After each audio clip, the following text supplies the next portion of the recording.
আমার হাতে মাখা এই জলপাই ভর্তাটা আমার বাসার সবাই খুব পছন্দ করে। আসসালামু আলাইকুম, সবাইকে শানুস ডেইলি কিচেনের পক্ষ থেকে স্বাগতম।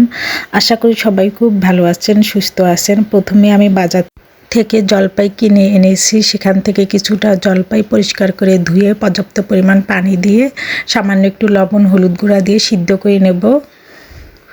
খুব ভালোভাবে সিদ্ধ করে নিতে হবে, তাহলে জলপাই ভর্তাটা খেতে বেশি মজা হবে। এই তো জলপাই সিদ্ধ শেষ। এখন আমি এটাকে মাখাবো। এর জন্য নিয়েছি একটা শুকনা মরিচ। মরিচটা আমি চুলায় পুড়িয়ে নিয়েছি। তারপরে বেশ কিছু ধনিয়া পাতা দিয়েছি। লবণ দিয়ে মরিচটাকে মেখে নিচ্ছি। তারপর জলপাইগুলো ম্যাশ করে নেব।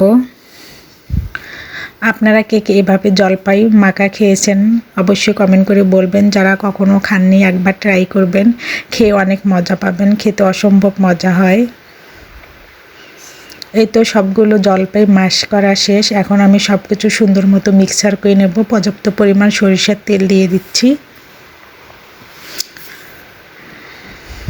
সব কিছু চটকে চটকে মেখে নেব।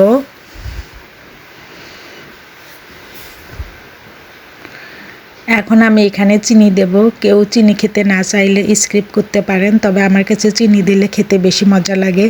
টক ঝাল মিষ্টি খেতে অসম্ভব মজা হয়।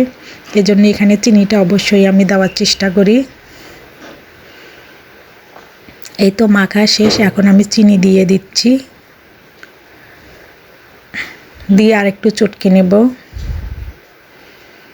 আর এই ভর্তাটা খেতে অসাধারণ লাগে। এই তো জলপাই মাখার ফাইনাল লুক। দেখতে যেমন সুন্দর ও লোভনীয়, খেতে অনেক মজা। সবাইকে আমার ভিডিও দেখার জন্য ধন্যবাদ। সবাই আমার পেজটাকে লাইক কমেন্ট শেয়ার ও ফলো দিয়ে রাখবেন। আমার ইউটিউব চ্যানেলকে সাবস্ক্রাইব করে রাখবেন। আমার জলপাই মাখার রেসিপিটা কেমন লাগলো অবশ্যই কমেন্ট করে বলবেন। সবাই ভালো থাকবেন। সবার জন্য শুভকামনা। আল্লাহ হাফেজ।